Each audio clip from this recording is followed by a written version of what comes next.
Good morning, Edgewood. Yes, good morning, and we are back with today's host, John Schlick. and Bethany Stokes. Before we start today's announcements, please stand up for the pledge. Hey, so to everyone's surprise, looks like I'm going to be doing the pledge today. So, I'm here with Miss Wallace. Would you please join me in the pledge? I pledge allegiance to the flag of the United States of America and to the republic for which it stands, one nation, under God, indivisible, with liberty and justice for all.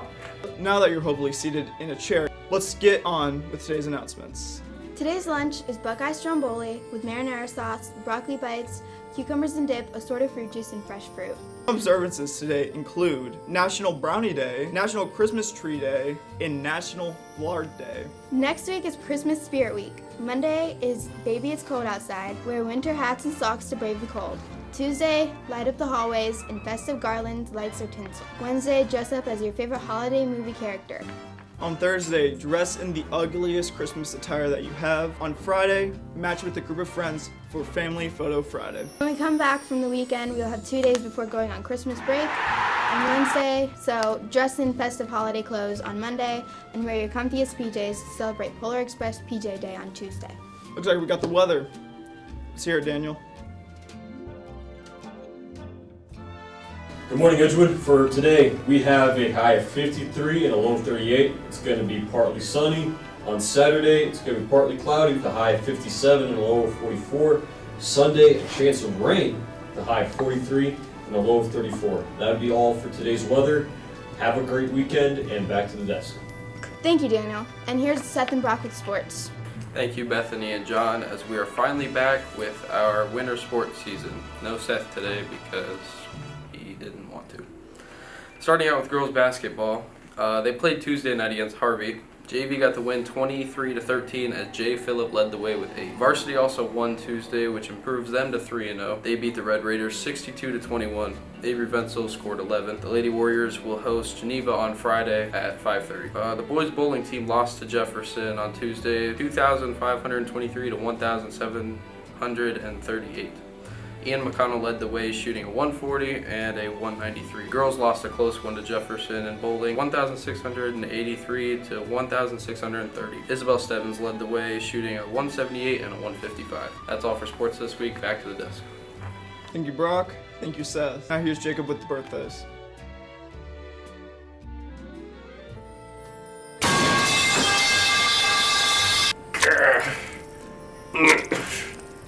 God. Whose idea was it to stuff me inside a giant cake? What a waste. It's not even yellow cake. It's edited.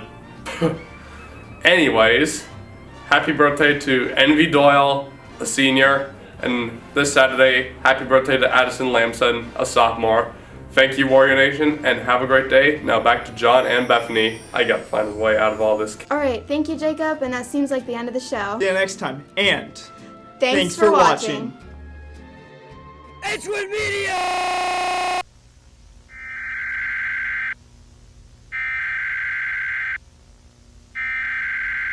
We interrupt our program to bring you this important message.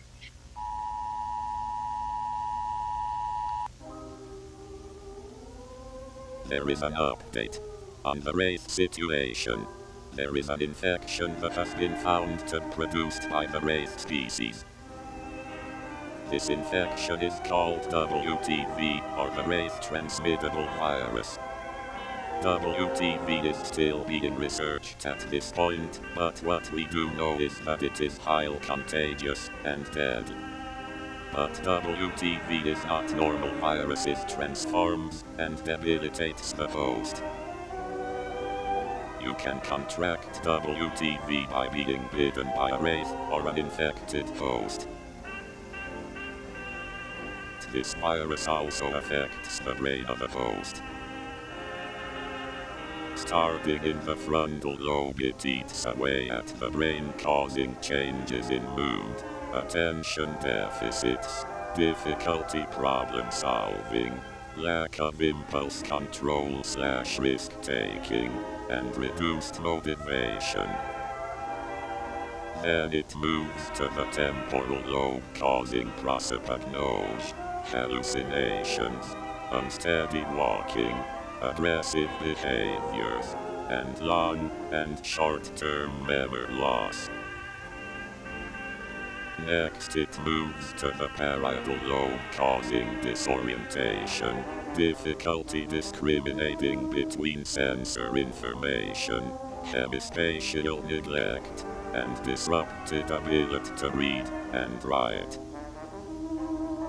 Then it moves to the occipital lobe, causing difficulty locating objects, difficulties identifying colors, changes in depth perception, and in rare cases blindness.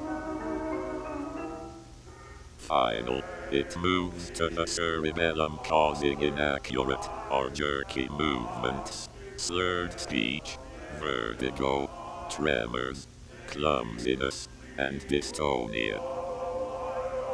After all of that, which lasts 42 hours, the host will go into a coma-like state that lasts 24 hours, and this is when the rest of the body starts to change.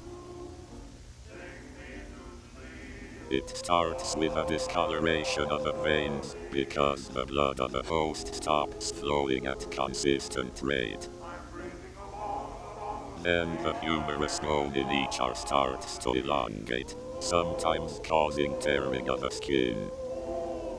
Then the eye socket starts to sink in, causing dark circles around the eyes. Then the jawbone grows downward until the jawbone is dislocated. Then the stomach slims down rapidly, exposing the ribs of the host. Then the finger bones grow until they pierce the skin, which resembles claws. Final, the skin of the host hardens until it's an armor, which is impervious to most bullets.